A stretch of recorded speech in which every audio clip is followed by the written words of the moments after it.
Hey guys, tonight we peel back something strange, sweet, and very, very pungent. You're standing in the desert. Sand crunches underfoot like brittle parchment.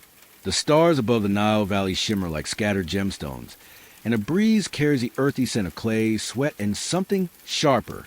You follow it, past temple walls scrawled with gods and riddles, past a farmer hauling baskets at dawn. The smell gets stronger, rich, sweet, like sun-baked onion skins mixed with ancient ink. You turn a corner, and there it is, a letter, rolled, sealed, and wedged not in a lover's hand, but between layers of leeks and onions at a market stall. You're in ancient Egypt, and someone just used a vegetable to confess their undying devotion. Yeah, you probably won't survive this level of weird romance history. So, before you get comfortable, take a moment to like the video and subscribe, but only if you genuinely enjoy what I do here. And hey, I want to know where you're listening from, and what time it is where you are. Drop it in the comments. Now, dim the lights, maybe turn on a fan for that soft background and let's ease into tonight's journey together. You walk among mud brick homes, their windows just slits in stone. There's a rhythm to the city. Sandals slapping dry roads, donkeys braying, kids chasing each other with thick sticky fingers. The Nile shimmers in the near distance, its banks blooming with life. Papyrus grows thick here, perfect for writing poetry or grocery lists or sometimes things in between. What you're stepping into isn't just a love story. It's a culture obsessed with symbolism, layers, and, unironically, bowls. Onions weren't just food. They were sacred. They were medicine. They were metaphors.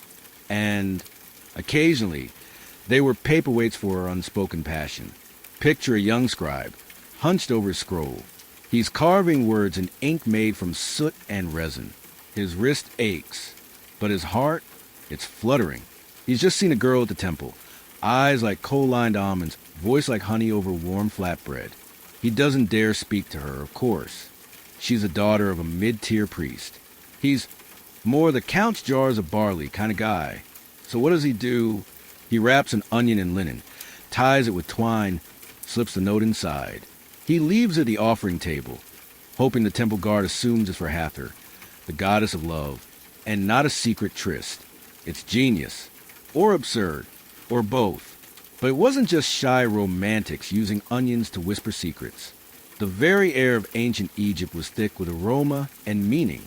You know how today we use roses or chocolates to say, "I'm into you"? Back then, you'd offer garlic for stamina, honey for sweetness, and onions for, well, everything else. Egyptians believed onions had BA or soul force. That layered shape, it mirrored eternity. That bitey smell, it cut through lies. Historians still argue whether Egyptians literally wrote onions or simply about them in poetic devotion, but the physical finds suggest both. Some mummified onions were discovered wrapped in linen beside tiny, folded pieces of papyrus. Phrases like, "My heart stirs like Nile floodwaters," or "I ache as your absence pierces me more than knife or coal." Subtle? No. Adorable? Definitely. And this wasn't a one-off quirk. Onions were offered in temples and tombs alike. They appeared in burial rites, tax records, dowry lists. Ramses IV buried with a ring of onions around his neck, like a very stinky necklace of honor. Priests even shoved them into eye sockets of the dead, believing the scent would restore vision in the afterlife. Yeah, let that visual linger. Quirkier still, some ancient recipes suggest combining onions with goose fat and myrrh to create a love balm applied behind the ears before visiting one's beloved. Scent of seduction, ancient style. But beware, there's a fine line between aromatic allure and why does your head smell like soup? You pass through a market now. Linen canopies flap above, and every stall bursts with color. Turmeric yellows, lapis blues, blood red pomegranates. Then you see it, a basket of onions, golden and gleaming like small suns. A girl picks one up, turns in her palm, and giggles at something a boy whispers. You hear just a snatch. May it bring tears, but only joy. Smooth, my guy. That's not just flirting. That's invoking the spiritual power of an everyday object. Egyptians thought onions could make you cry truth. They believed every time someone wept over one, it was a kind of emotional purification. Real love, in their eyes, always hurt a little. You follow this thread deeper into the heart of the culture. Priests walk by in shaved-headed silence. Their robes brush your arm, starched and pale. They smell faintly of incense and onions. Because, yep, even in temple rituals, onions were present, burned in offerings, crushed in perfumes, placed on altars like whispering little deities. Some scholars think this all ties back to how Egyptians viewed the senses. They didn't separate spiritual from bodily. Smell, taste, even tears. These were sacred languages. And what better to engage them than a vegetable that made you feel everything all at once? There's a piece of graffiti scratched into a quarry wall outside Aswan. Just a phrase, "She gave me an onion and I gave her my sleep." Is that romantic, threatening, deeply tired? Historians still argue whether it's a love confession or complaint. But either way, it tells you this was normal, every day, accepted. The stinky root we now stuff into casseroles was once shorthand for passion, longing, and sometimes even apology. You pass a small boy chasing a goose. He holds up a shallot in triumph like it's a trophy. His mother calls him back, waving a clove of garlic like a warning wand. Even the kids know these plants mean something here. And you, lucky listener, are just getting started. You're still walking, dust curling around your ankles like lazy cats, the sun sliding sideways between crumbling walls. Now you're starting to get it. Egypt didn't just survive because of the Nile's waters. It flourished because of the care poured into its everyday obsessions, including the ones that made you cry when you chopped them. Perfume, pyramids, and produce. 3 pillars of Egyptian life. If you were paying attention, and all 3 intertwined in ways that would make your grocery store feel wildly underwhelming. Because in ancient Egypt, vegetables weren't just side dishes. They were status, symbolism, and sometimes seduction. You duck into a shaded courtyard, where a woman tends pots of herbs. Mint, coriander, maybe fenugreek. But she pauses longest over a squat, bulging onion plant, plucking a leaf, sniffing it like a secret. Nearby, a young man watches her. He's pretending to fix a sandal, but his eyes are 100% not on his feet. It's subtle, but this is where it starts. The onion as a shared code between hearts. See, to Egyptians, love wasn't loud. It wasn't shouted from rooftops or tattooed on forearms. It was layered, just like their most famous vegetable. Every act was a message, every smell a signal, and nothing carried more coded meaning than the humble onion. Mainstream historians will tell you, onions were used in offering, medicine, and mummification. Common, practical, but fringe researchers, the ones digging in dusty scrolls and half-deciphered love spells, have found something more romantic beneath the topsoil. They've found letters that combine praise for a lover's beauty with oddly specific notes about the quality of onions they sent as gifts. It's like receiving a bouquet of roses where each bloom is carefully labeled. This one says you're hot. This one forgives that thing you said last week. This one hopes your mother likes me. Only instead of roses, you're holding a string of pungent root bulbs with dirt still on them. Rustic, honest, scented with sincerity and sulfur. Now here's the twist. Egypt's elite, pharaohs, priests, even palace women, were known to keep personal gardens. You weren't just judged by your jewelry or your linen count. You were judged by your herbs, your bulbs, your ability to grow emotion from the earth. Some tomb paintings show women clutching onions during ceremonies, pressed to their chests or noses, eyes closed in something that looks a lot like longing. Historians still argue whether these moments were romantic or religious. Maybe both. Maybe in ancient Egypt, that line was blurrier than we'd ever expect. Picture this. A noble woman lies awake in her stone bedchamber. She can't sleep. Outside, the cicadas buzz like tiny rattles. Somewhere down the hall, a servant girl sneaks her a small, wrapped parcel. Inside, 2 perfect onions, lightly rubbed with perfumed oil. No words, but she knows. It's him. Onions also appear in festivals, especially those honoring Batet, goddess of pleasure and protection. During these events, dancers will weave garlands not just of flowers, but of braided leeks and scallions. Imagine trying to look graceful while wearing an accessory that smells like a farmer's market at noon. And yet, this was high fashion for the devout and the devoted. Love here wasn't about sweet nothings whispered into scented pillows. It was about showing up with literal sweat and soil under your fingernails. Because love in ancient Egypt was labor. It was sacrifice. It was food grown by hand and given with the hope of more than just a thank you. In one scroll found near Memphis, no, not Tennessee, the original one, a man writes to a woman, "Your eyes are sharper than mustard, and your breath more welcome than onion at dawn." That's a compliment. It's also possibly the worst pickup line in history, but it tells us something. These people weren't embarrassed by their food. They celebrated it.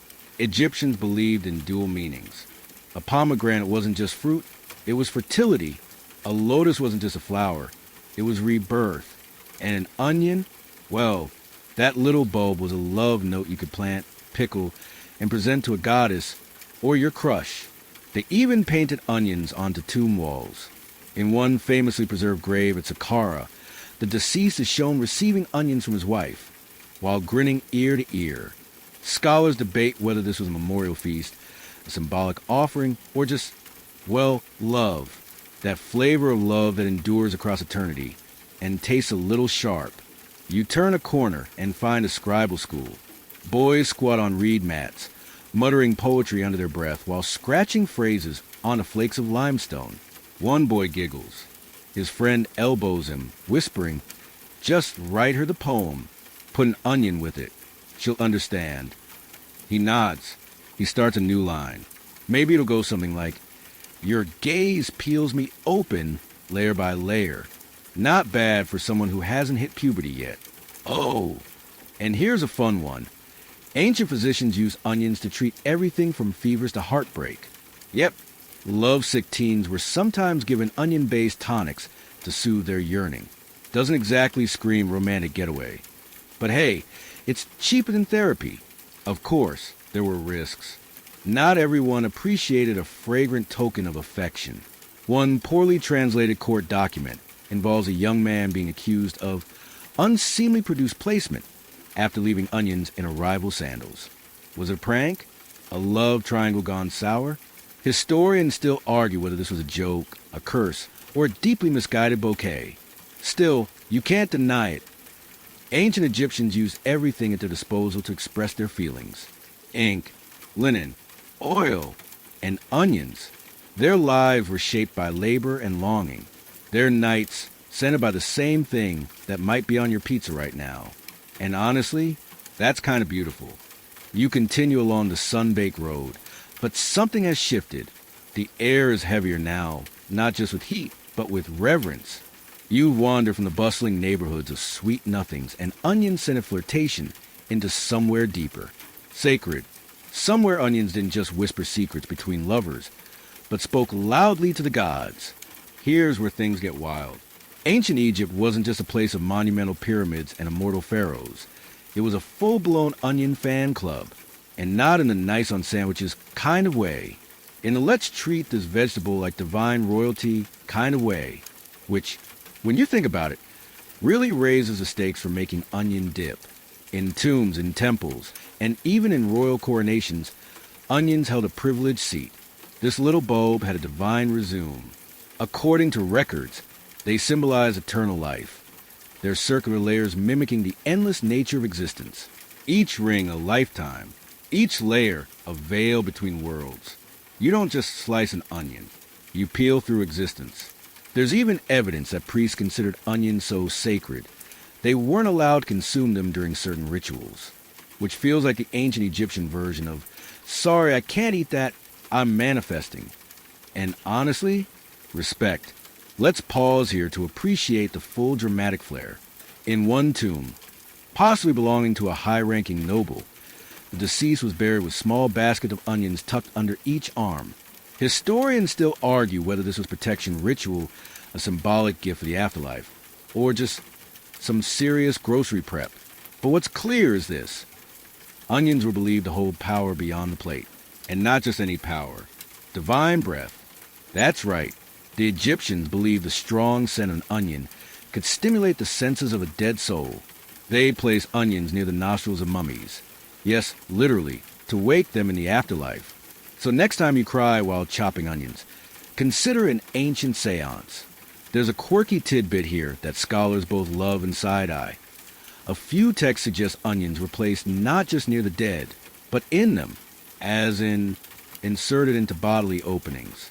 Mouth, eyes, even, how do we say this politely? The royal undercarriage. Don't shoot the messenger. Remember, they weren't being gross. They were trying to guide the soul through eternity with something strong enough to punch through dimensions. You wander into a temple complex. Incense smokes from carved alabaster bowls. A priest chants in soft, rhythmic hums. On a stone table rests a platter, not of gold or frankincense, but of onions. Whole, peeled, some sliced. You notice they've been oiled, blessed, and arranged with care. These aren't for lunch. These are for Ma'at, the goddess of truth and balance. Apparently, truth smells a little like a sauté pan. The link between onions and spiritual purity runs deep. It wasn't just about physical preservation. It was about moral clarity. To give onions to a deity was to say, here, peel away my deception. Smell my intentions. That's vulnerability. That's trust. That's also a lot of responsibility for something you can caramelize. This divine symbolism trickled down into ordinary people's lives. In household shrines, little clay dishes held bits of food, not just for ancestors, but for protective spirits. Onions were among the most common offerings. And it wasn't out of convenience. It was out of conviction. Even if you were broke, if you had an onion, you could still honor someone you loved. Now imagine someone choosing that same onion to send a message to the living, to tuck a note beside the bulb and say, this is my heart. It's layered. It's pungent. It's hard to ignore. Ancient love was subtle like that and bold like that. A divine gesture masquerading as a grocery run. Let's be real. The modern world does not give vegetables this level of emotional or spiritual clout. No one's writing love poems to their garlic breadsticks. But here, everything had meaning. Everything you gave, everything you grew, everything you laid at the feet of a statue or slipped into someone's satchel, it all mattered, including onions. One fringe theory from an obscure papyrus fragment claimed certain temples held onion blessing rituals during solstices. Worshippers would circle the altar, each holding an onion in their left hand and a flame in their right, whispering their intentions into the layers before casting them into a ceremonial fire. Historians still argue whether this practice was widespread or just one priest's oddly specific kink for dramatic lighting. And let's not forget the pyramid connection. The Great Pyramid of Giza wasn't built with just brute labor. It was built on calories. And onions were part of the standard ration for workers. Think of it like the ancient version of an energy bar, except way more symbolic. Some graffiti left by those builders includes phrases like, we build with strong arms and onion breath, which honestly sounds like a punk rock album. This little vegetable helped fuel one of humanity's greatest wonders.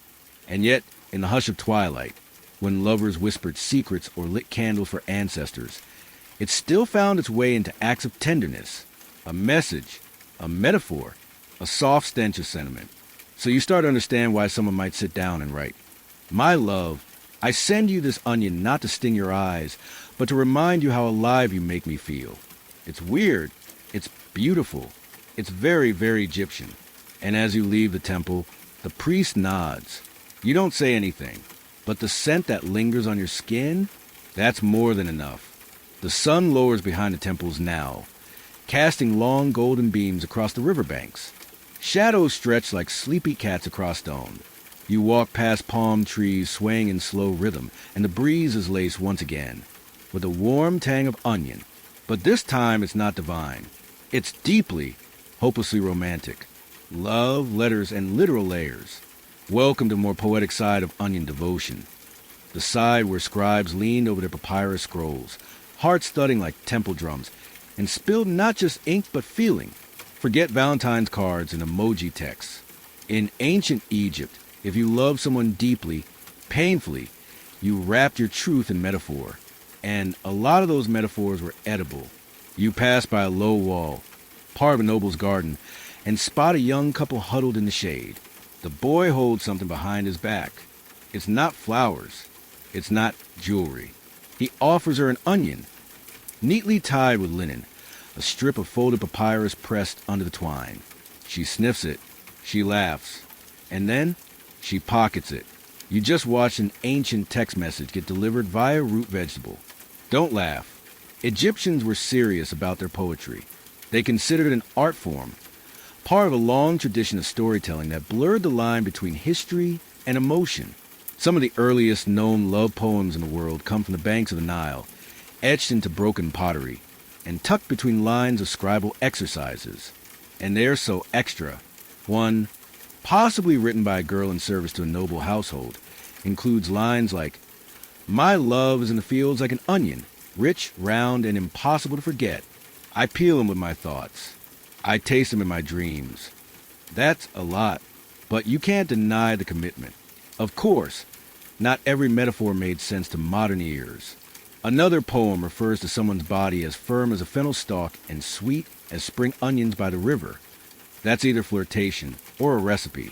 Historians still argue whether these lines were strictly romantic or part of a larger, symbolic lexicon of fertility and prosperity. There's something beautiful in that ambiguity. The idea that a gift of vegetables could be both sustenance and seduction. That a well-placed onion could mean, "I see you," or even, "I want to grow something with you." And this wasn't reserved for nobles. Love was democratic in ancient Egypt. Slaves, servants, farmers, merchants, they all had access to the language of longing. A boy with nothing but a basket of onions could still send a message deeper than any polished jewel. He could say, "My harvest is small, but my heart is full." Archaeologists have unearthed more than one clay tablet or potsherd. Those are called ostraca. By the way, there's your trivia flex, with short, sweet love notes. One reads simply, "To you, my spring onion, I cry when you are near and yet I smile." Is that not the most romantic sinus-triggered metaphor in human history? And here's a fun quirk. Some of these letters were deliberately scented. Egyptians had a habit of rubbing aromatic oils on their correspondence. So yes, someone might write a poem and then infuse it with garlic or onion oil, either to personalize a message or make sure the letter didn't smell like dusty camel. Imagine getting a love note in the mail today that smells unmistakably like sautéed onions. Would you swoon or gag? Ancient Egyptians would have definitely swooned, because scent was memory, and memory was everything. There's also evidence that these notes were sometimes sent with actual food. Picture a young woman sending a basket to her crush. Flatbread, figs, dates, and right there in the center, a perfect onion, wrapped in linen with a line scrawled in ink. "May my taste stay on your tongue like this gift." Honestly, that's a strong opener. Love and food were inseparable in this culture.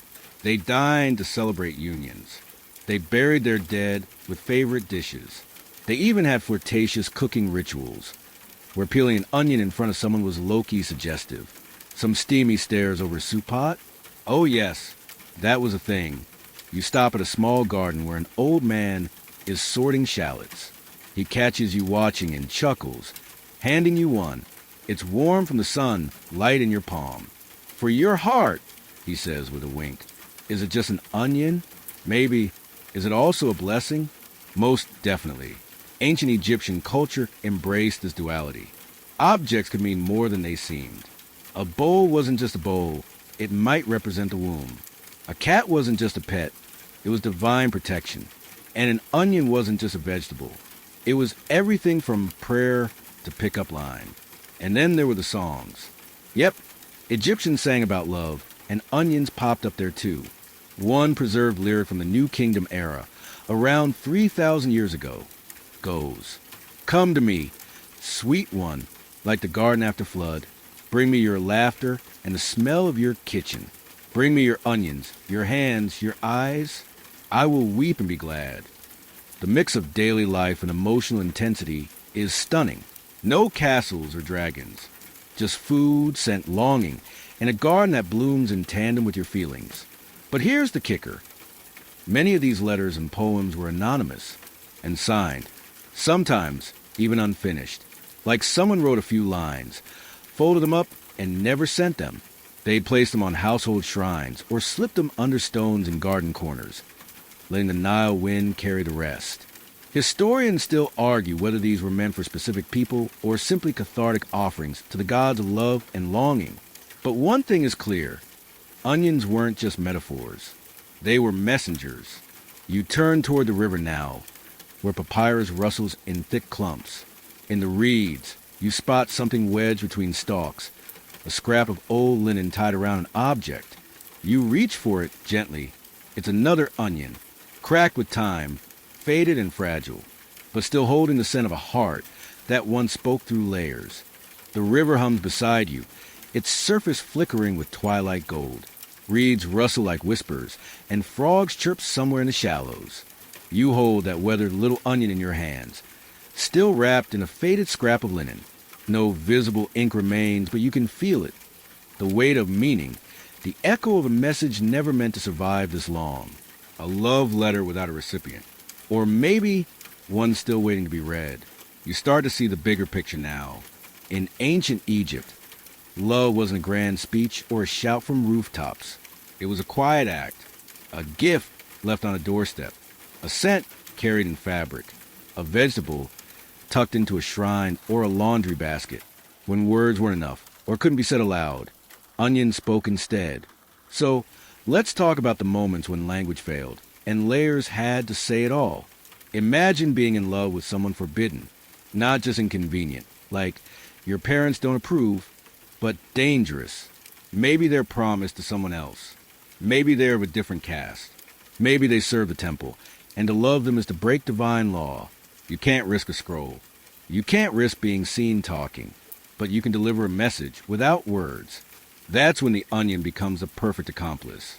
You could wrap a clove in linen and tie it with a particular knot, your personal code, or pick one that was just beginning to sprout, signaling new love, or choose one already softening, as a symbol of grief or regret. Suddenly, it's not just a root. It's your heart disguised in skin. Historians still argue whether some of these gifts were meant to be read like letters, objects conveying specific messages without needing any script at all. In the absence of papyrus, they believe lovers use these tokens to communicate entire conversations.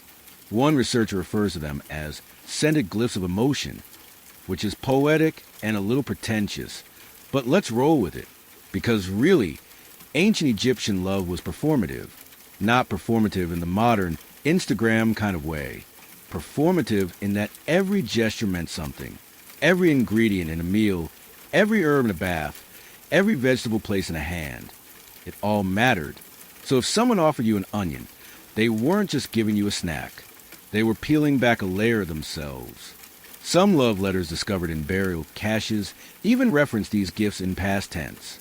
One fragment reads, "I remember the onion you gave me when my mother fell ill. You knew I could not speak, and still you answered." That's heartbreak and devotion, folded into something you'd normally dice and toss in a stew. And it wasn't just about romance. Onions could carry apologies, gratitude, friendship. One remarkable letter, found folded inside a clay jar miraculously preserved, was addressed from a daughter to her late father. She wrote how he used to grow onions behind their home, and how she had saved one of his bulbs to plant near his tomb. "When it grows," she wrote, "I'll know you're laughing. That's love too." There were also times when emotions were too dangerous to speak, especially for women. Many temple maidens or noble daughters lived lives of intense surveillance. Affection was a privilege they didn't always have. But gardens, they could tend those. Offerings, they could leave those behind. And in those small acts, emotion bloomed. A priestess might leave a basket of vegetables at a shrine. Garlic for protection, leeks for clarity, onions for truth. Maybe no one understood the combination, except the man who passed by that altar every morning. The one who knew her rhythm, her habits, her secret language. No words exchanged, but everything said. Quirkier still, some temples had designated offering days where people left gifts not just to the gods, but to each other, under divine supervision, almost like ancient secret Santas. One record from a temple in Edfu mentions a day of sweet breath. where people exchange aromatic herbs and vegetables to cleanse quarrels and open hearts, which sound a lot like giving someone a spa basket and saying, "We good." You turn from the reeds and make your way back toward the village outskirts. The fires are being lit now, soft glows flickering behind lattice windows. Cooking smells waft into the air. Garlic, grains, and yes, onions. You pass a doorway where a woman stands with her arms crossed. A man approaches, holding a bundle wrapped in reed fiber cloth. He says nothing, just offers the gift. She takes it, unwraps it. Inside is a single, unpeeled onion and a coin. Not a bribe. A sign, "I'm sorry, let's start again." Forgiveness, too, can have layers. Even in funerary rites, these quiet messages show up. Some tombs feature small onion garlands strung across mummies' chests or tucked beneath their hands. Not offerings to gods, but from loved ones. Farewell notes written in scent and skin. Because when the grief was too big for words, they used what they had. And yes, onions were practical, preservative, easy to grow. But that doesn't explain the emotional weight. That doesn't explain why so many people kept using them, over and over, as emotional shorthand. Why did lovers, mourners, friends, and families keep choosing the same vegetable to carry the things they couldn't say aloud? Maybe because onions made people cry. And maybe, in a world where grief and love often shared the same room, that mattered more than anything. You pass a small statue in a garden niche, an image of Hathor with flowers in one hand and a bundle of green onions in the other. A faded inscription reads, "She listens to the gift of the heart." Not scrolls, not gold, not songs, just the things you grow, the things you give, the things you leave behind when words aren't enough. The night deepens now, velvet and wide, pressing gently against the Nile's rippling hush. You can see the stars clearer than ever, sharp points of white on a canvas, so black it swallows sound. But even here where silence reigns, the scent of onions floats up from somewhere. You know the smell by now. It's earthy, ancient, almost tender, and it leads you somewhere unexpected. To the dead. You walk between rows of limestone tombs. Some are no taller than a child, others as grand as modern houses. Statues of Anubis and Osiris watch you pass. And here, where the veil between the living and the dead was always considered paper thin, onions played a peculiar role. Equal parts ritual, medicine, and love note to the afterlife. This is where it gets strange. Stranger than writing poems to vegetables. Stranger than love notes wrapped in shallots. You're entering a world where onions weren't just metaphors. They were guides, protectors, passports through eternity. Let's start with what's undeniable. Onions show up in burials a lot. In the tomb of King Ramses IV, archaeologists found onions nestled around his body, under the arms, between the legs, even pressed against the soles of his feet. This wasn't a catering accident. It was intentional, symbolic. The Egyptians believed that onions had the power to restore breath and vision to the dead. You know how we joke that onions sting your eyes? Well, the ancient logic went like this. If something could make the living cry, maybe it could make the dead see. So, onions were placed in eye sockets, not decoratively, spiritually. They were meant to wake the senses for the journey into the afterlife. Historians still argue whether this practice was widespread or reserved for the elite. Some mummies are loaded with onion garlands, like they're attending a luau in the underworld. Others are just a single bulb, clenched like a tiny, tear-inducing torch. One fringe theory even suggests that onions were used to scent-mark bodies, not just to masticate, but to confuse evil spirits who might follow the dead. Because apparently, even demons are not fans of potent produce. And it wasn't just onions. Leeks, scallions, and garlic sometimes made the guest list. But onions were the favorite. Their shape, the perfect circle, represented eternity. No start, no end, just loop after loop of life and death and rebirth. You weren't just burying Grandma with her favorite soup ingredient. You were giving her a compass, a key, and sometimes a message. See, some of the letters we've talked about, the romantic ones, the regretful ones, they didn't all go to the living. Some were tucked into tombs, written by the grieving for those they'd lost. A mother might write, I leave you this bulb, grown in our garden, as I left your cradle in spring. May it bloom where you now go. You pass one tomb with a cracked lintel and peek inside. The walls are painted with scenes of daily life. Fishing, farming, feasting. And right there, among the baskets of bread and beer, is a depiction of a woman handing her husband an onion. He's smiling, not regally, not like a pharaoh, just gently. That's not a God scene. That's a memory. Quirkier still, some mummies were found with onions tied to their toes. Yep, toes. Why? Some scholars say it was to help walk into the afterlife. Others believe it was symbolic of humility, offering to God something earthy from the lowest part of the body. One text implies it was a message to the underworld itself. I come prepared, and I carry with me that which feeds both body and soul. Another theory, my personal favorite, is that onions were meant to signal status. Like, hey, I was loved enough for someone to give up their best onions for me. That's ancient flexing at its finest. You pass a small excavation site. A few tourists stare at a mummy laid out under protective glass. Her linen wraps are yellowed and thin, but near her head, carefully preserved, is a tiny linen pouch. The guide's voice drifts over.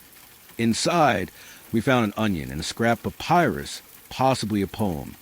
Even in death, the love letters continued, and not all of them were mournful. One text found near Thebes reads, May you know that I laugh at your stories even after you were gone. May your breath smell of onions and joy. Is that an afterlife wish or an inside joke? Historians still argue, but there's something undeniably moving about it. In this world, where the boundary between life and death was thin as papyrus, love didn't stop when the body did. It just changed format, shifted layers, like the onion itself. And the rituals weren't always somber. Some funerary feasts were downright festive. Picture this. Mourners gathering under a canopy, music in the background, food passed around, lentils, dates, beer, and onion stew. They'd cry, they'd laugh, and sometimes they'd take a single onion from the offering table and place it near the deceased's hand, as if to say, here, take a piece of this moment with you. You hear music now, soft pipes, rhythmic clapping. You follow the sound to a small procession, a funeral, maybe, or a reenactment of one. People in linen robes, heads bowed, moving slowly toward a stone altar. A young woman steps forward. She kneels and places something on the platform. It glints in the torchlight. Not gold, not jewels. An onion wrapped in ribbon, tied with love. The wind carries a single line of her song. Peel me back, O breathless one, and know I still weep for you. And you feel it again, that strange, impossible truth, that in this ancient world, love and loss were written not just in words, but in what they left behind. And often, it smelled like dinner. By now, your sandals are dusted white with the chalky soil of the Nile's edge. The sound of ceremony fade behind you, replaced by a gentle chorus of crickets and the steady pulse of the river. You walk toward the open fields, where green rows stretch in perfect rhythm, swaying like they're breathing. The air here is different, full of life, and the promise of something growing. This is where the story takes root. You're on the edge of a farm, but not just any farm. An ancient Egyptian love garden, where the lines between agriculture and affection blur, with every seed dropped into the earth. You kneel beside a furrow, run your fingers through the soil. It's soft, fragrant, and recently watered, and in it lie more than just future onions. There are secrets here, blooming quietly beneath the surface. Farming for feelings wasn't just metaphorical. In ancient Egypt, gardens were emotional landscapes, and for many lovers, planting onions was part of courtship, healing, and sometimes goodbye. Let's start with what we know. Egyptians were obsessive gardeners, especially those who could afford to own or tend land.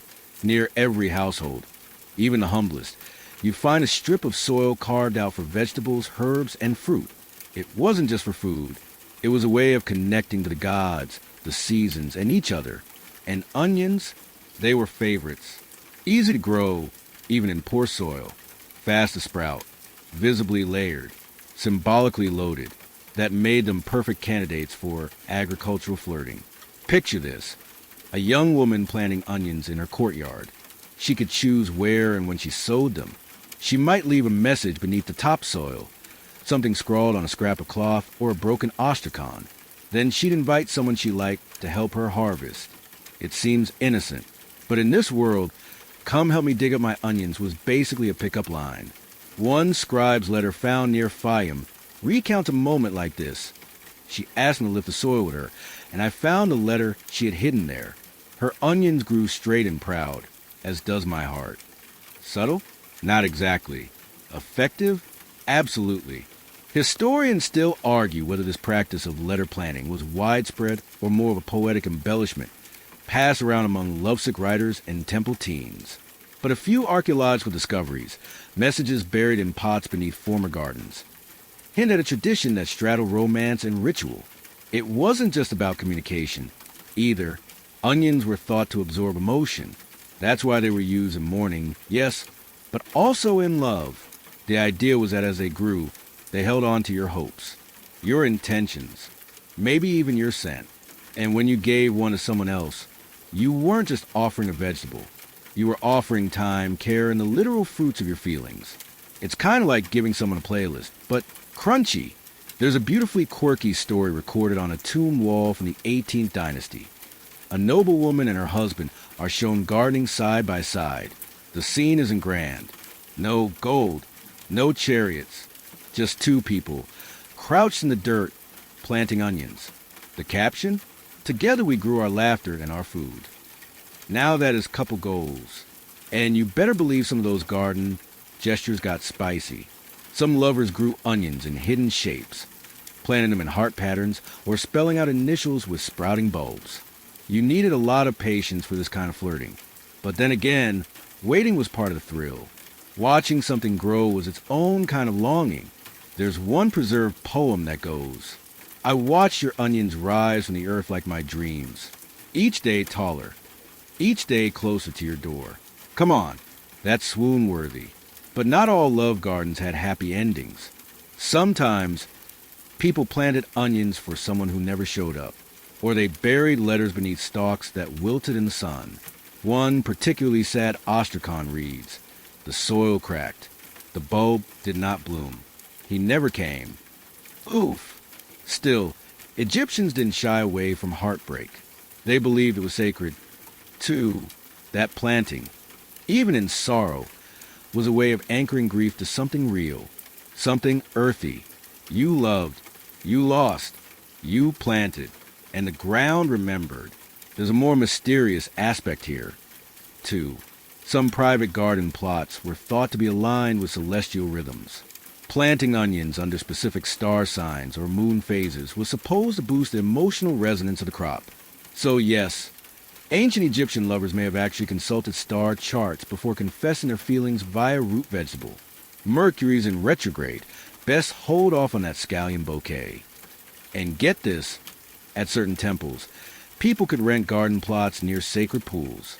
These were used for growing love charms. Sometimes literally.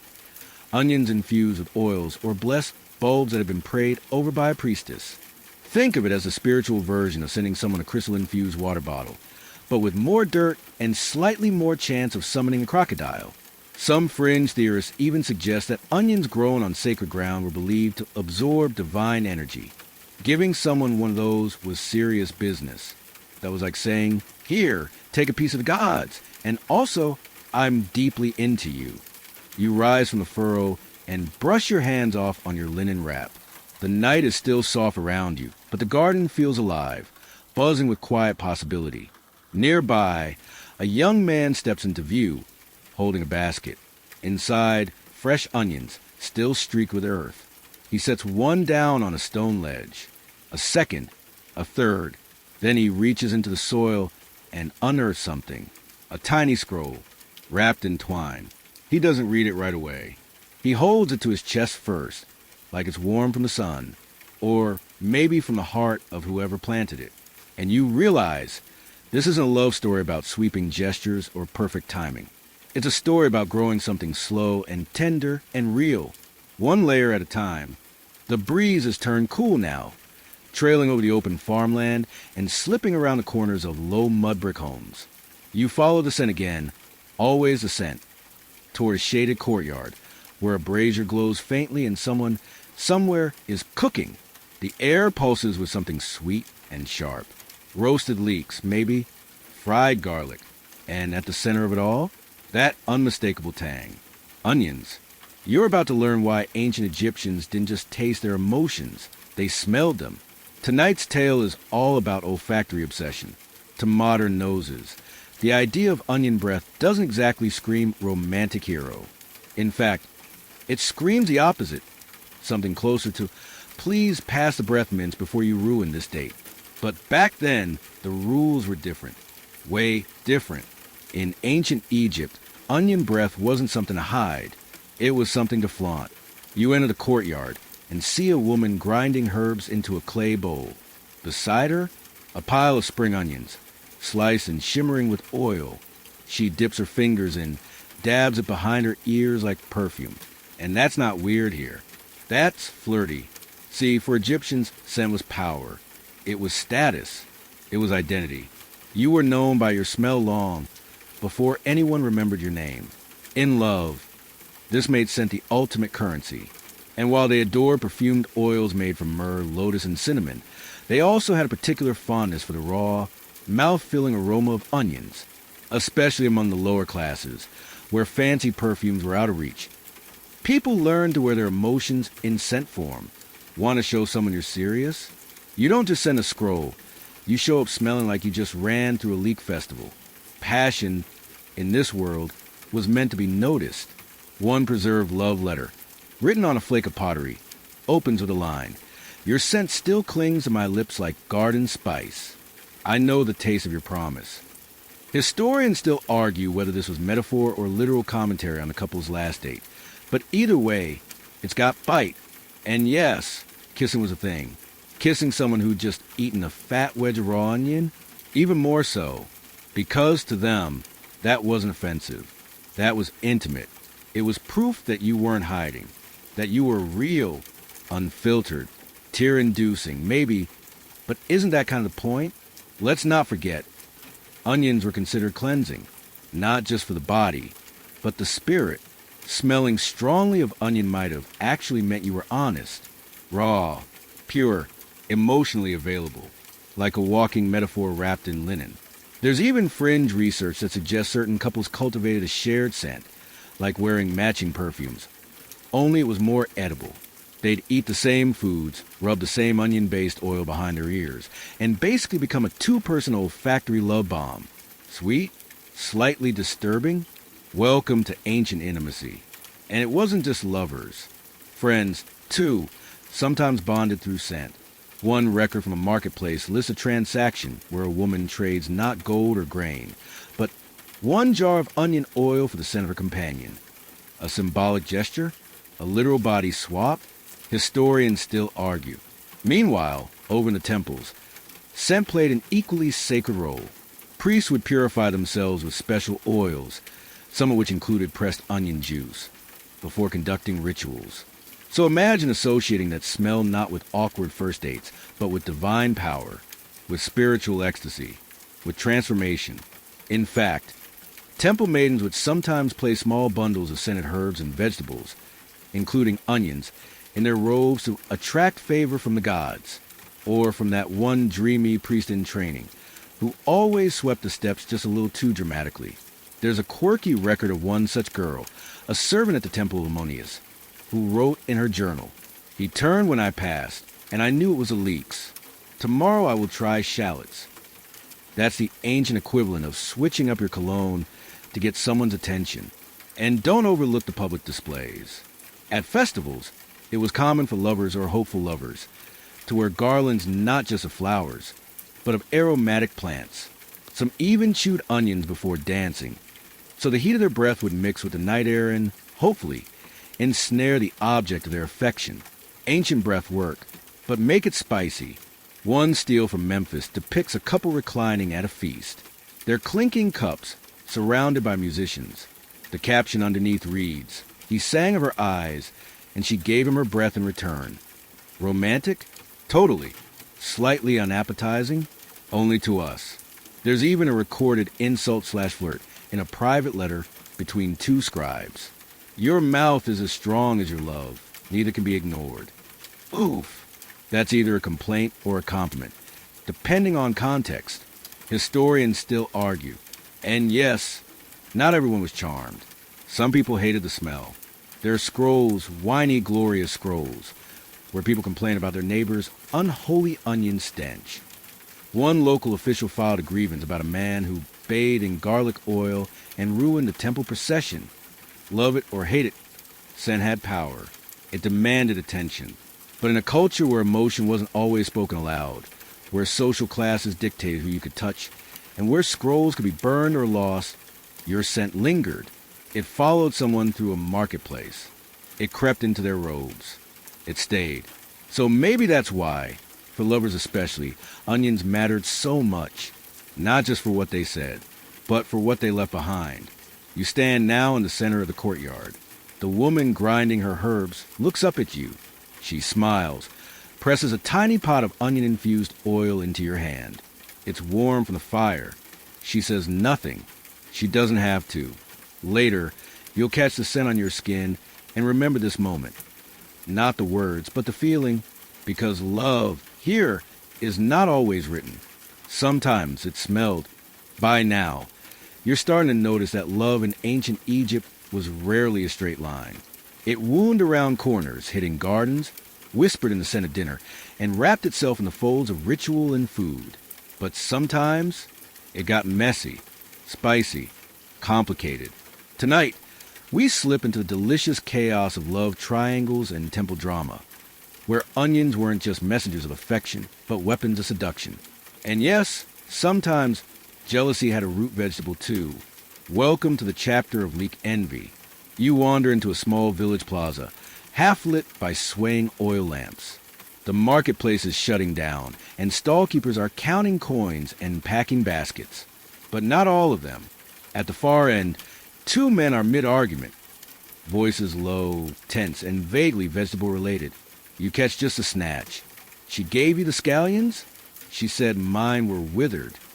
You, my friend, are witnessing a feud only ancient Egypt could produce. Here's what historians believe. In a culture where emotions were communicated through everyday items, love gifts were everything. But it didn't stop at onions. Leeks, garlic, shallots, they all had their own meanings. And when your crush gave someone else the better allium, oh boy, feelings got bruised. Imagine this. You're a temple acolyte.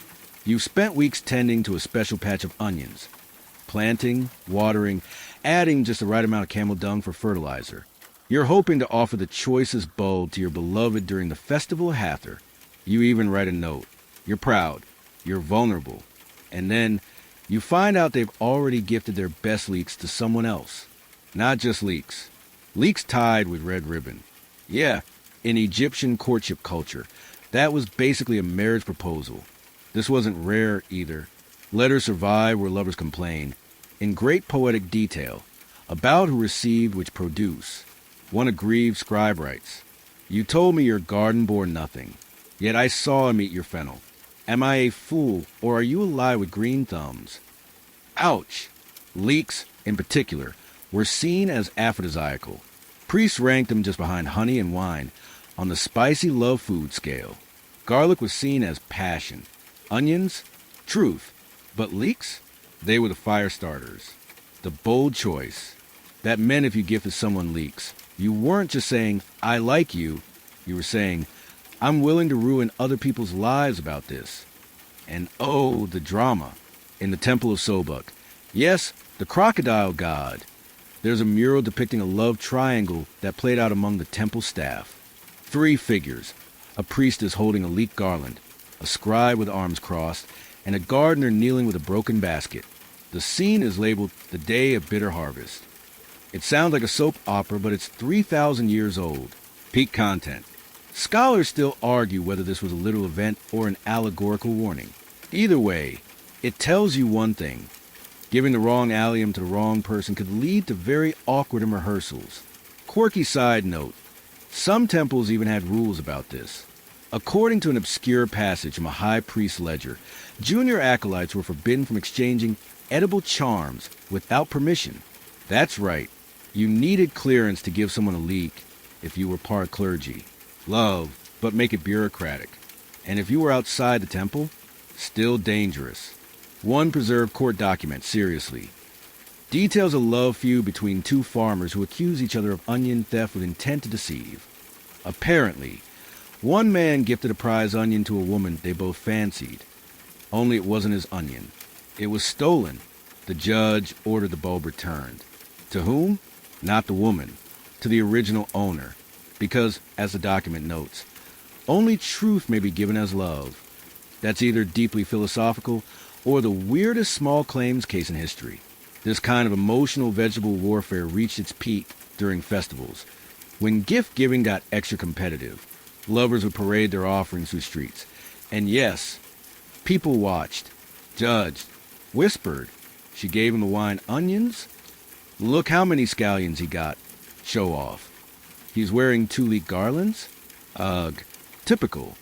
You think social media is stressful? Try having your entire relationship status summarized by your produce arrangement.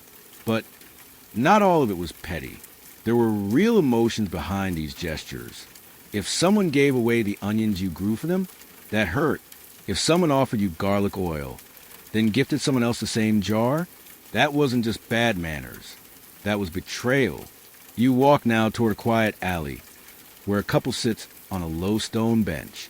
Between them, a basket. Inside, a mix of onions, garlic, and wait, only one leek. They're arguing in low tones. Not yelling, just tense. Finally, the boy takes the leek, stands, and sets it gently on the ground between them. I don't want to share, he says. The girl stares at it for a moment, then smiles. She picks it up, kisses it, and puts it back in the basket. Crisis averted. So, what do we make of all this? In ancient Egypt, love was a currency, but it was also competitive. People noticed who got what, and when the what was a vegetable with deep emotional significance, things got layered fast. But maybe that's just how they liked it. After all, what's love without a little chaos? A little tension? A little leak-related jealousy to keep things spicy? You leave the alley with a new appreciation for the subtlety and the heat of ancient affection. Because in this world, a well-timed leak could win you a heart, and a misplaced onion might just start a war. The moon now hangs higher over the Nile, like a lantern balanced on the sky's edge, casting silver across the fields and homes below. You walk past the remnants of the festival square, where discarded garlands wilt over empty baskets. The scent of cooked greens still lingers, but now something heavier floats in the air. Tension, regret, maybe the quiet aftermath of something gone wrong. Because for every onion-scented love note, there was at least one tragic tale behind it. Not all offerings bloomed. Not all feelings were returned. And sometimes, love didn't just end in heartbreak. It ended in theft, betrayal, and broken promises. Tonight, we dive into the bitter stories. The ones where onions were stolen, reputations ruined, and love letters turned into courtroom drama. You pass a small clay tablet tucked into the base of a crumbling column. It's cracked down the middle, but the scribe's hand is neat, deliberate. The inscription? A legal complaint.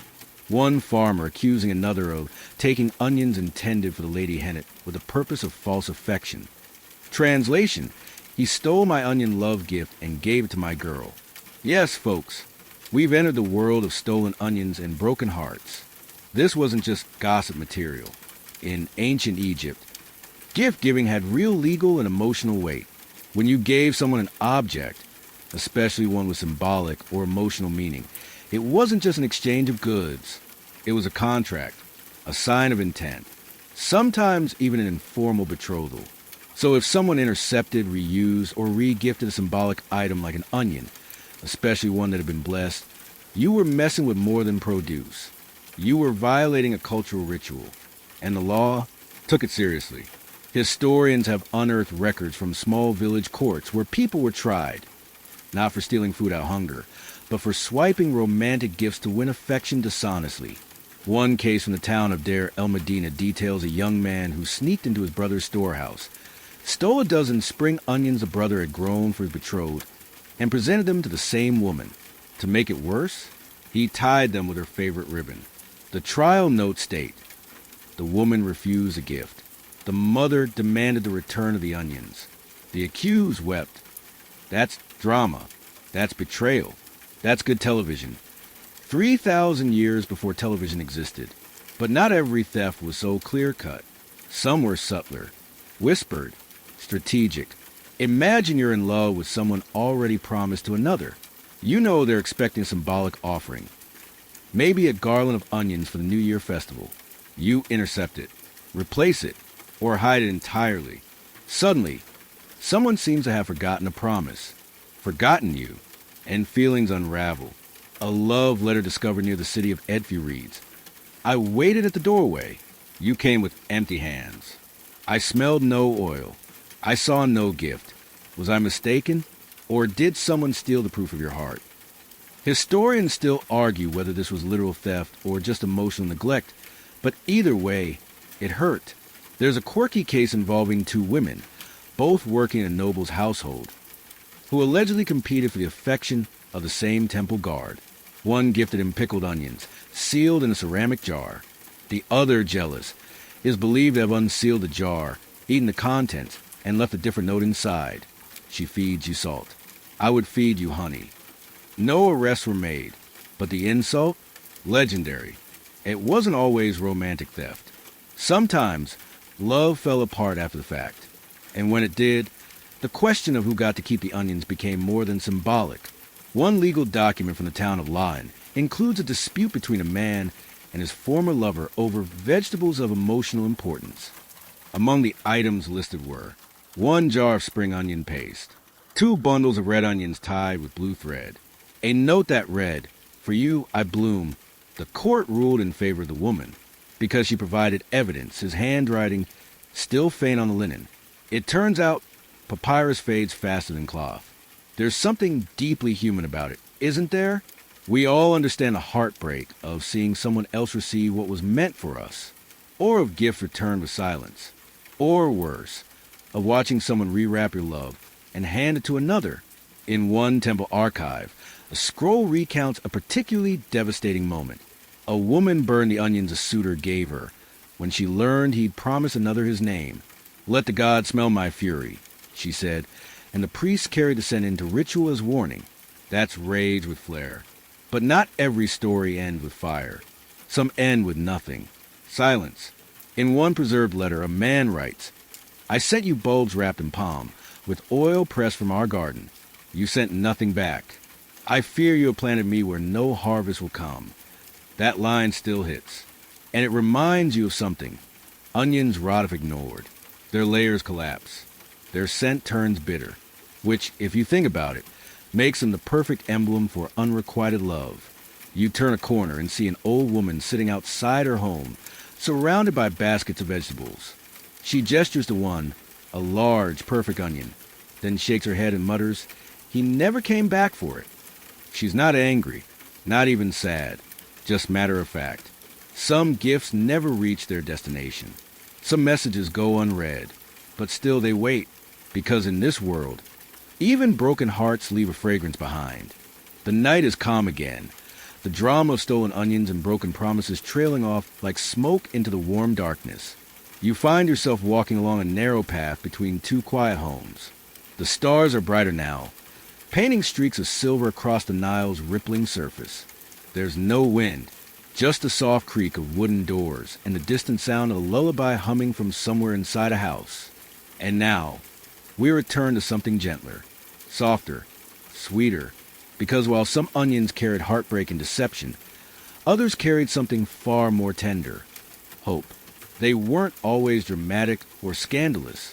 Sometimes they were tucked into baskets alongside flatbread and dates, paired with a kind word, a soft joke, or a shared memory. Tonight, you step into the warm, flickering kitchen of papyrus and pickled promises. You duck through a low archway and find yourself inside a humble clay home. A small fire crackles in the hearth. A man sits at a reed mat, carefully writing with a thin brush onto a square papyrus. His daughter watches him from across the room, giggling as he pauses to sniff a jar beside him. Its contents glinting green and gold. It's pickled onions. And apparently, they're part of the message. You sit quietly, watch him fold the note, and slide it into a linen pouch tied around the jar's neck. Then, with the gentlest of hands, he sets it in a basket with a loaf of honey bread, 2 figs, and a single lotus flower. He's not just packing a lunch. He's sending a message. Because in ancient Egypt, food wasn't just nourishment. It was a vocabulary all its own. And combining onions, especially pickled or preserved, with poetry was an art form. One that blended affection, flavor, and just enough cheeky wordplay to keep things interesting. You see, Egyptians had a thing for metaphors, and they really had a thing for combining the sensory. If a letter sounded beautiful, that was fine. But if it also smelled good, tasted good, and made you feel something when you touched it, that was the jackpot. That was a full senses love letter. Let's break this down. First, papyrus, the ancient version of your favorite stationery. Egyptians harvested papyrus plants from the riverbanks, cut them into thin strips, soaked, pressed, and dried them into the perfect writing surface. It was durable, portable, and held ink beautifully. And it was everywhere, especially in matters of love.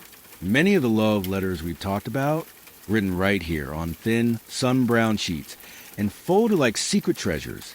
Second, pickled onions. Why pickled? Because preservation meant something. A fresh onion might symbolize truth or immediacy, but a pickled one, that said, I want this to last. It was longevity, planning, thoughtfulness, and the tangy sweet flavor had symbolic value too. Life is sharp, but with care it becomes sweeter. Add spices or honey to the brine, and you got layers of flavor and meaning. So now imagine this, a letter sent with a jar of preserved onions, carefully prepared, lovingly wrapped. The note inside might read something like, I have taken time to know your name on my tongue. I send this, so you may know me too. Eat this, and think of me growing sweet with waiting. Historians still argue whether these food and letter combinations were common practice, or just elite romanticism. But papyrus scrolls referencing shared meals and food gifts are frequent enough that the practice was likely more widespread than we think. Some families even had love recipes, passed down like heirlooms. Cooking instructions with little romantic spells woven into the margins. Boil this with your hopes. Stir that with longing. Leave it under a fig tree and wait for a dream. A bit of culinary magic written between the lines. There's a story, half legend, half preserved poem, of a woman who courted her husband over 7 months using nothing but pickled onions and clever notes. Each jar was flavored differently. Date wine, coriander, myrrh, pomegranate vinegar. The final one, given the night before their wedding, simply read, This is what patience tastes like. Come on, that's smooth. But not every onion gift was romantic in the classic sense. Some were platonic, familial. One preserved scroll is a letter from a young man to his mother, sent with a jar of pickled scallions. You raised me with fire and salt. Now I send back what you gave me, your love preserved. That's love, not flashy, not frilly, just real. And sometimes letters in jars were placed at altars, not for lovers or family, but for gods. You might send a prayer rolled in papyrus, tie to a jar of your best pickle crop, and leave it at a shrine. One note, left at the temple of Hathor, reads, Sweet goddess, if he is to love me, let him taste this and dream of me. That's not just cooking. That's spell work. You pass a basket now, left at the base of a statue. Inside, a folded note in 3 tiny jars, each sealed with wax and marked with symbols. Hope, health, heart. A quiet offering. No fanfare. Just care. And care in Egypt was always fragrant. Always edible. Even during mourning, people sent onions and brine with messages like, For when your tears dry and your appetite returns, I remembered you and how you like the ones with clove. That's love in its most practical form. A reminder that someone sees you, remembers what you like, and knows that even grief gets hungry eventually. You sit for a moment on a stone ledge, breathing in the mix of spice and smoke and sweetness. The man inside finishes wrapping his basket. He steps outside, glances at you and gives a knowing smile. He's not rushing. He knows the note will reach her in time. And when she opens it, when she tastes the onion, reads the line, smells the oil brushed onto paper, she'll understand everything. Because in this world, promises didn't need to be loud. They just needed to be pickled properly. The first hints of dawn are smudging the sky now. Faint bands of lavender and soft peach curling over the palm-lined horizon. The Nile glimmers like a giant, waking serpent, and the air is thick with dew and something else, anticipation. Today, you follow a different kind of gift. Not the slow-burn poetry of pickled onions or buried messages, but something a little more awkward, a little more public, and definitely still pungent. Because for all the private, layered intimacy ancient Egyptians tucked into their love rituals, they also had moments where affection was shouted, paraded, and yes, occasionally botched. Let's talk about gifts that keep on reeking. You're standing now at the edge of a bustling open-air market. Even at sunrise, it's alive. Linen tents flap, pots clink, donkeys bray, and there, right in the middle of it all, is a young man holding what looks like the world's most hopeful bouquet. It's not flowers, it's onions, braided, polished, maybe even oiled a little to shine in the sun. He's shifting nervously, trying not to squint too much in the light, scanning the crowd for one face. This is a public love token, and it's about to go in 3 ways: sweet, hilarious, or tragic. See, in ancient Egypt, giving someone an onion, especially in full view of others, meant you were putting your feelings out there. It was vulnerable. It was bold. And depending on who saw it, it could elevate your romantic status, or just make you the punchline of a neighborhood joke. Historians still argue whether these public gift exchanges were formalized customs or just youthful improvisation. But cross-tomb art, market record, and love poems, we find echoes of society where onion giving wasn't always private. And sometimes it didn't land. One story, found in the form of a scrawled grievance in a marketplace log, tells of a young man who brought his most fragrant red onions to the woman he adored. He waited near the bread stalls, handed her the gift. Her response? She sniffed. She said, "I prefer leeks," and walked away. Devastating. Another clay tablet, half a joke, half a heartbreak, includes a short verse. He came with a basket. I came with a laugh. He left with his smell and not my heart. Ouch! And yet, they kept doing it. Public onion gifting persisted, because when it did go well, it went very well. During festivals, especially ones honoring Hathor or Batet, it was common for young lovers to present food tokens in front of witnesses, to say, "This is how I feel, and I don't care who hears it." And onions, they were the favored medium. Flashy? No, but unforgettable. One papyrus fragment details a festival scene. She stood on the steps of the temple. He offered her a garland of scallions and sang her name. She laughed, then took the garland and tied it around his wrist. The crowd clapped. He fainted. Romance. Theatrical. Slightly damp with sweat. Of course. The symbolism went deep. Gifting a whole onion was like saying, "I have nothing to hide." Giving a peeled one, "I have already opened myself to you." A sprouting bulb? Let's grow something together. It was ancient emoji language, but with vegetables, there were even unwritten etiquette rules. Presenting onions with both hands, respectful, formal affection, placing one on someone's doorstep, a quiet proposal or apology, tossing an onion into someone's path, bold flirtation, or in some cases, passive-aggressive mockery. Context mattered. Quirkier still, in some towns, local poets were hired to announce a love gift with a rhyme. One line recovered from a wall reads, "He brings you roots with heart and skin. Don't say no if he smells like sin." Sly, risky, effective, sometimes. And the drama didn't end there. Public rejection had consequences. In one case recorded in a local magistrate's report, a girl's father attempted to sue a boy for emotional distress after she was given onions during a parade and publicly declined them. The father's argument? The boy's smell lingers still. Yes, the case was dismissed. But when things did go right, when the onion was accepted, when the recipient smiled or blushed or wore around their neck, like a perfume grenade. It was magic. The entire neighborhood would buzz for days. There's even art from Thebes showing lovers walking arm in arm through a market, each holding an onion. Their expressions are soft, their postures relaxed. No scrolls, no decorations. Just two people, each holding a smelly vegetable in sync. You step now into a shaded part of the square. A girl stands by a basket of citrus, chatting with friends. She doesn't see the boy approaching. He's sweating, clearly terrified. He sets the onion down on the stall beside her, then backs away, quickly, like he's just set off a divine prank. She glances over, sees it.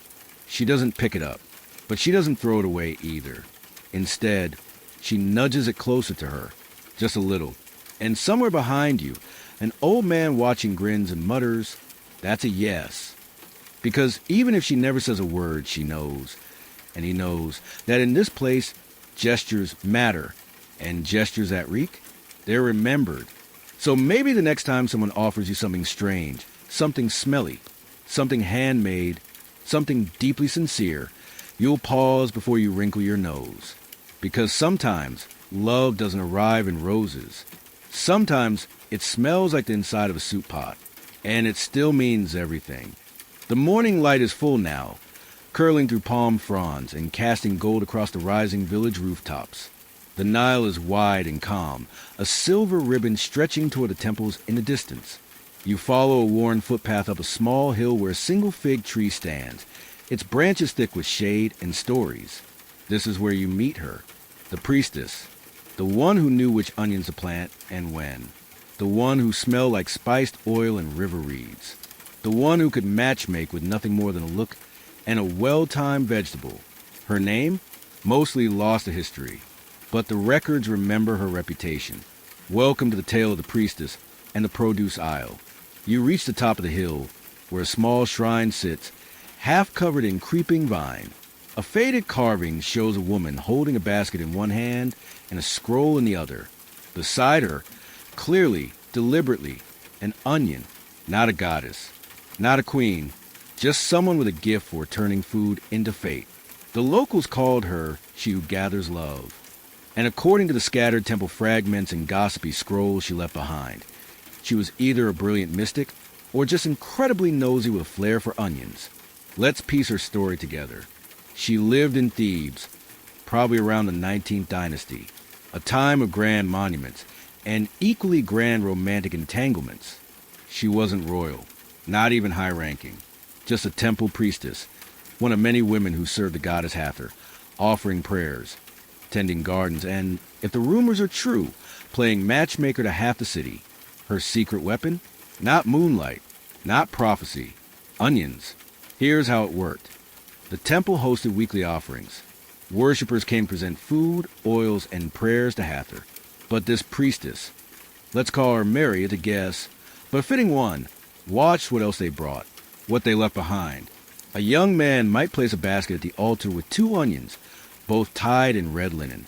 A woman might leave 1 green onion and a sprig of mint. Separately, they meant little, but Mary knew the signs. The red linen, a bold offer, a declaration. The mint, nervous affection. The pairing, a match. She'd make sure they bumped into each other during festival prep. She'd assign them to clean the same statue. By chance, of course, and soon after, a dinner invitation. A shared meal, maybe a wedding. Was she manipulating fate? Maybe, but the locals loved her for it, until they didn't. Historians still argue whether Mary was a well-meaning romantic or a cunning power broker, because not all her matches went smoothly, and not all her methods were welcomed. One Ostracon fragment reads, "She meddles with roots and lies. My gift was for the goddess, not the baker's son." Another priest wrote in his temple diary, "She has made 4 matches this week. 1 ended in a fight, 1 in betrothal, and 2 in shared sickness, likely the onions." Quirky side note, some of Mary's love spells involve soaking onions in wine, then feeding them to both parties with the instruction, "If they taste sweet, so is your bond. If sour, turn away." Which sounds suspiciously like she just wanted to see what wine-soaked onions tasted like. Still, the legend grew. Couples credited her with their first meeting. Parents named daughters after her. A scribe even included her name in a marriage contract. With thanks to the one who saw our scent. And here's the wildest part. She didn't charge anything. No coin, no favors. Just a promise that if love bloomed, the couple would return next harvest with onions from their shared garden. A literal love tax. Paid and produce. It's possible that Mary saw herself as a vessel of Hather's will, that her meddling wasn't meddling at all, but divine intuition filtered through scent and soil. She wasn't forcing fate. She was reading it. One letter, addressed to the Lady of the Onions, reads, "You saw what I could not. You made me brave." She laughs at my jokes now. I think it is because of you. You can't help but smile. Of course, not everyone saw her as a hero. The high priest once tried to limit her matchmaking efforts, claiming she distracted from true devotional service. Mary responded by assigning him to clean the altar with a widow who would later become his wife. Touché. Eventually, her legend faded into whispers. The temple closed. The offering stopped. But long after her name disappeared from scrolls, the practice remained.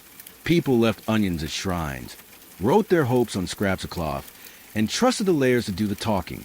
And some say that even now, on the first full moon of planting season, if you leave an onion tied in red linen at the foot of a fig tree, your path might cross with someone familiar, someone who sees you. You look down. At the base of this fig tree, half hidden under the dirt and leaves, is a tiny red thread, still clinging to the stem of an old, dried onion. Coincidence? Maybe. Or maybe Mary's still around, somewhere in the layers of this place, nudging people together, one vegetable at a time. Because in her world, love wasn't flashy. It was quiet, patient, and just a little bit spicy. You follow the path away from the fig tree, back down the hill, and the land flattens out into sunlit fields. Farmers move slowly across their rows, stooped, careful, rhythmically cutting herbs, onions, garlic, hands moving with the ease of generations. But something else hangs in the air now, a different kind of presence. Not Egyptian, exactly. The breeze shifts, and with it, something sharper arrives. Toga folds brushing stone, foreign sandals in temple courtyards, and the faintly smug sound of Latin being whispered in corners that once only knew hieroglyphs. Because now we reach the chapter where outsiders stepped into the onion-scented story. When Rome got weird about it. You're in Egypt still, yes, but the calendars move forward. A few centuries, give or take. The pharaohs are gone. The temples are quieter.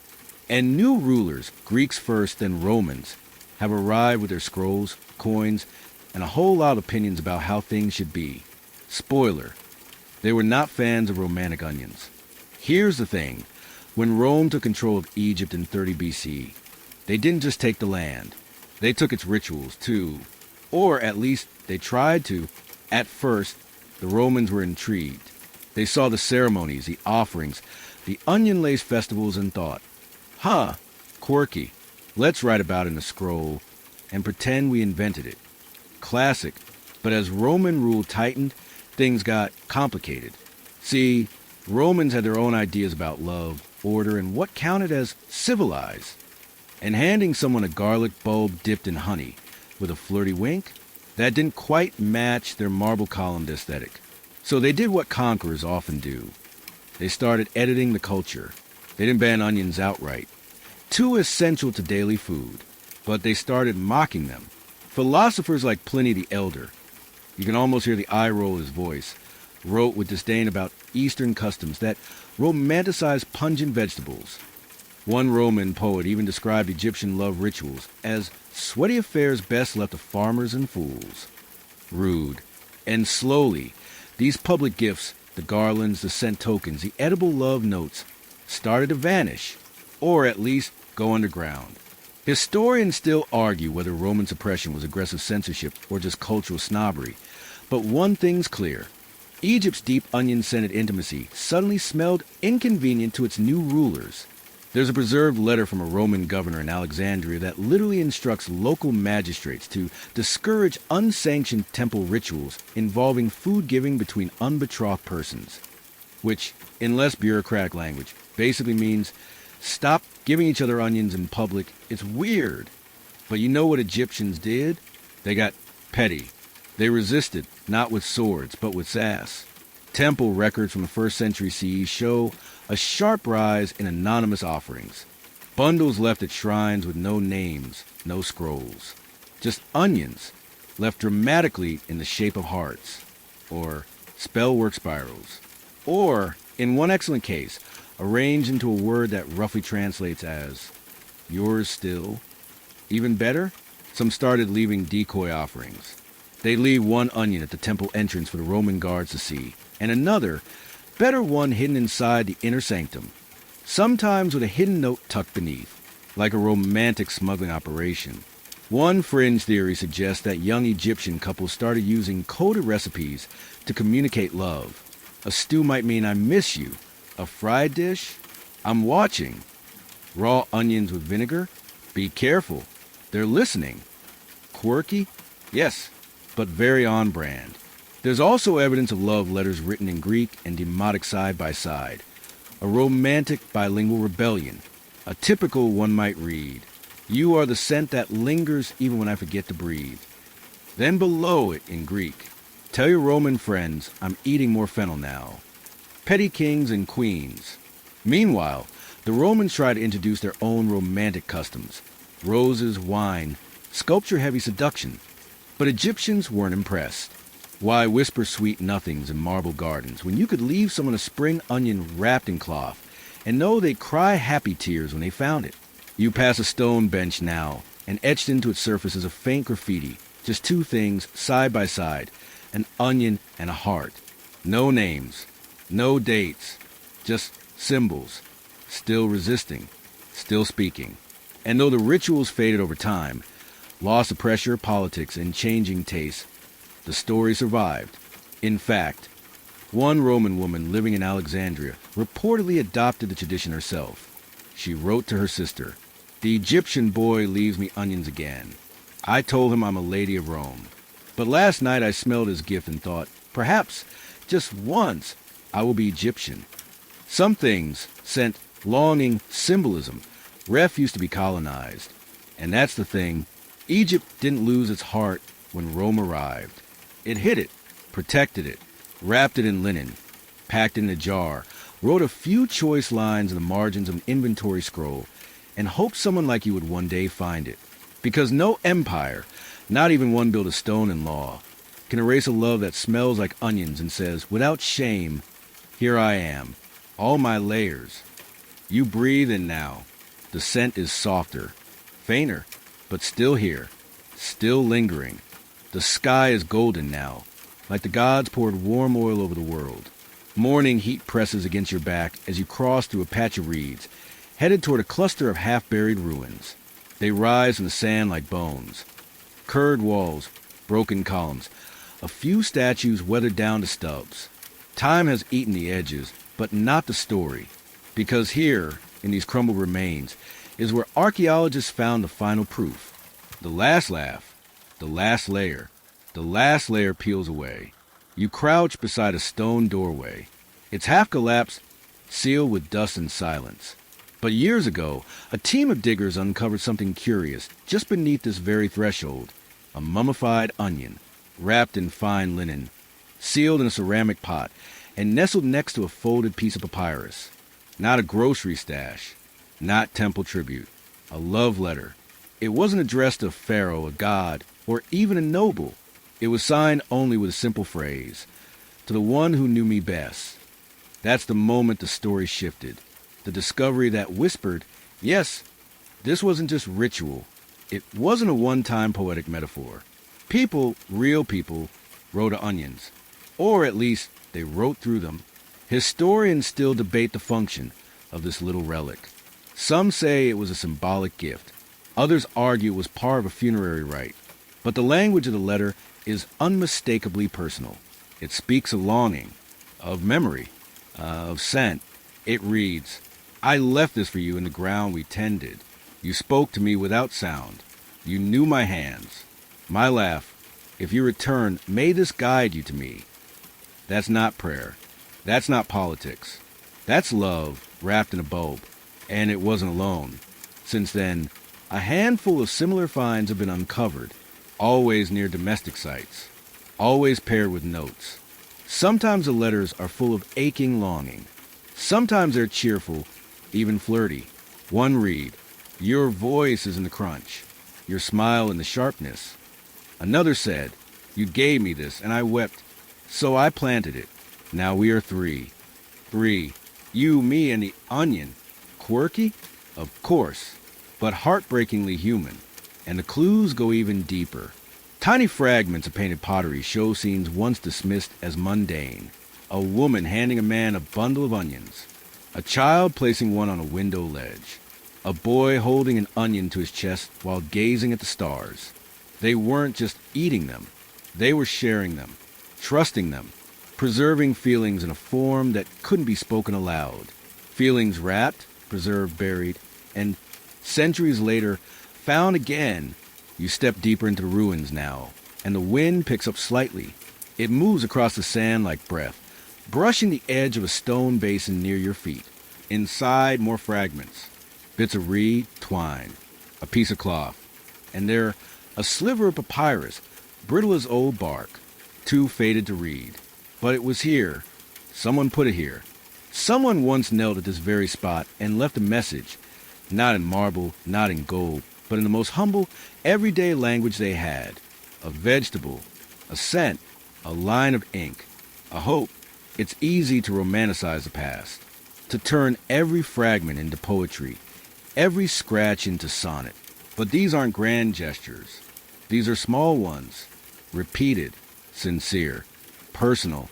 The way someone might leave a note in a lunchbox today, or text, "thinking of you," with no punctuation.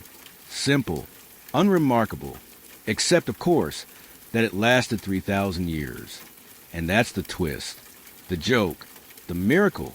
All this time, archaeologists were looking for signs of greatness, dynasties, military conquests, giant statues pointing at the sun. But what they found were onions, mummified, preserved, protected, and paired with some of the most quietly devastating love notes in human history. So what do we take from that? Maybe this: that people have always wanted to be known, to be remembered, not for their monuments, but for their laughter, their scent, their flaws, their tears, their weird, wonderful ways of saying, "I loved you," even if that meant writing to an onion, even if no one was ever meant to find it, even if it never got read, because the act of writing it was enough. You rise from the ruins now. The morning has tipped in today. Workers return to the fields. Temple bells sound faintly from the east. And behind you, the wind curls through the broken walls one last time, carrying perhaps the faintest scent of something once buried and still beloved.